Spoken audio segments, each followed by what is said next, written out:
Well, we are excited to get started with this new administration, and I want to thank the Lieutenant Governor and the Attorney General for their work, and as we work together into the future. We are endeavoring to set a tone for what Virginians can expect over the next 4 years. That's pragmatic leadership and a relentless focus on making life more affordable for Virginians and strengthening our schools. So we start today with the first executive order. This one will follow through on the promise of endeavoring to make Virginia more affordable. And I'm directing every agency, every single secretary, thank you to all of the secretaries who are here today, to identify where we can reduce costs for Virginians, whether it's cutting red tape within the government or enacting policy that provides relief. We must address high housing costs, healthcare, childcare, and energy costs. And I'm requiring reports from each secretariat within 90 days to ensure that we are able to deliver on this mission.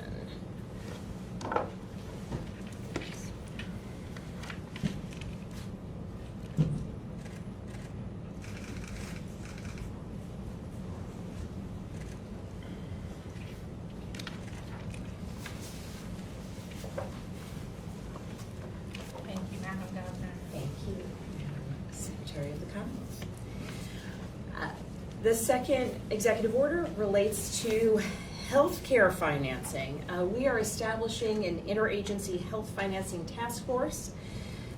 We need to respond as a Commonwealth to the crisis at hand as it relates to healthcare costs and funding cuts from the federal government. This task force will be charged with developing a strategy for health-related state agencies to maximize our use of existing federal funding, reduce any duplicative federal funding or duplicative state funding, and strengthen our long-term healthcare infrastructure.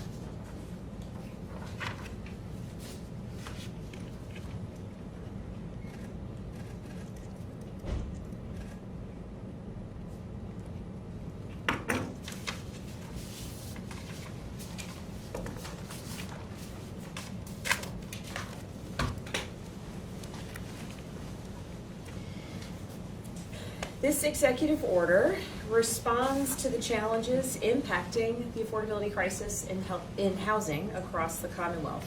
I'm directing our state agencies to review current regulations and permitting practices that may slow down housing construction. We need more homes that Virginians can afford to rent or to buy, and I am confident that we can eliminate or change some unnecessary requirements, that we can streamline approvals, and ultimately we can build more. I am creating a commission on unlocking housing production to boost this effort.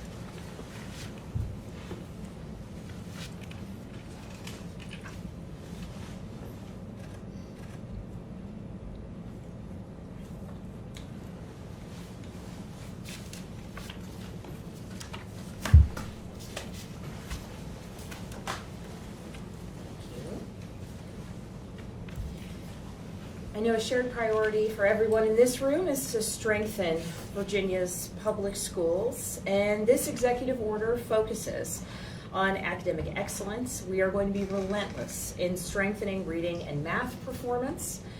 Instead of pitting parents and teachers against one another, we're going to work together. We're going to focus on student success.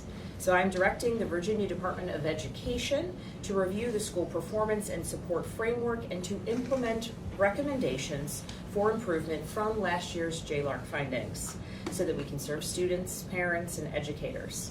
I'm also directing the Secretary of Education and the Superintendent of Public Instruction to host a Commonwealth-wide listening tour to hear more directly from students, parents, teachers, school leaders, about more ways that our administration can provide support and strengthen our public schools.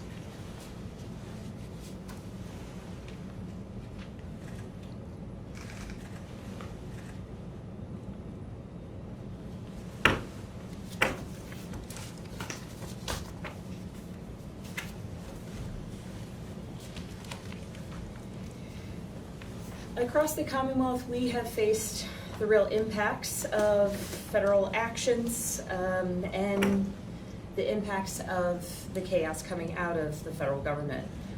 Today we're not just listening to those stories, those challenges, the realities that so many Virginians and our economy are facing, but in fact we are responding. With this executive order, I am establishing the Economic Stabilization Task Force. This task force will coordinate a statewide and long overdue response to DOGE federal funding cuts, lost research dollars, reckless tariff policies, and more. We need a full assessment of the federal funds that have been cut, delayed, reduced, or potential projected impacts that we may see into the future, and we need recommendations for how we can mitigate the damage, current or future. Additionally, I will direct agencies to build out a strategy for responding to Medicaid and SNAP changes from H.R. 1 that will impact Virginians' access to these programs. And to those in the workforce who are feeling pain, we are expanding our efforts to ensure and secure job placements for displaced federal employees and contractors.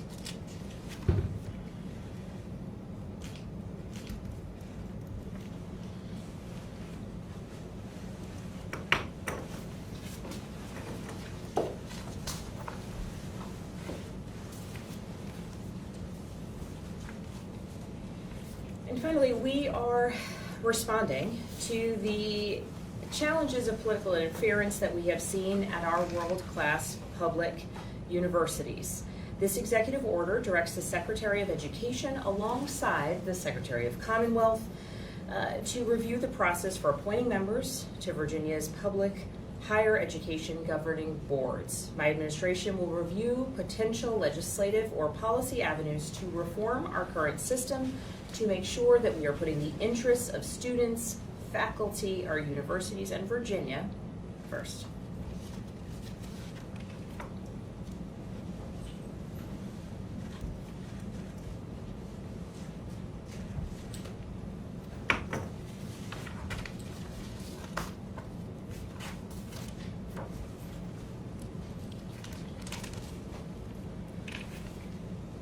I am signing this executive order to make sure that the office of Governor and our cabinet has the authority necessary to respond in a situation of crisis or emergency.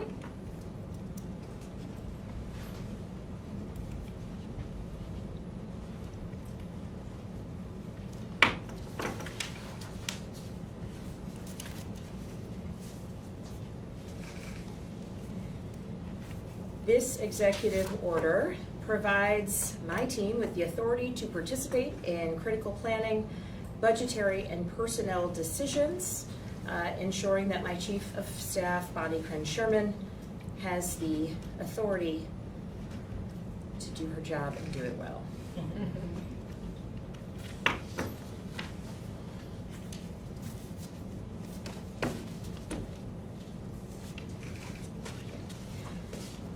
I'm signing this executive order to make sure that we are prohibiting discrimination across all facets of state government. And under my administration, the Commonwealth of Virginia will not tolerate a denial of opportunity for anyone because of who they are.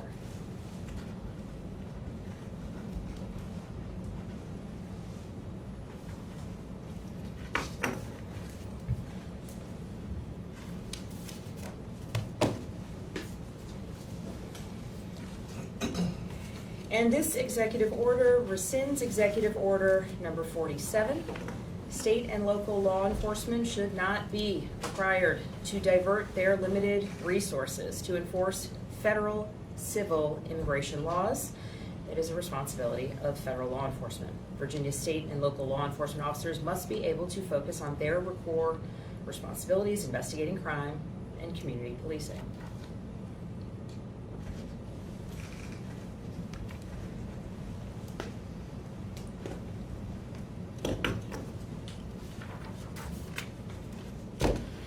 These executive orders represent just the beginning, first steps that we are taking to make a more affordable Virginia, a safer Virginia, and one focused on ensuring that the future of all of our kids is bright.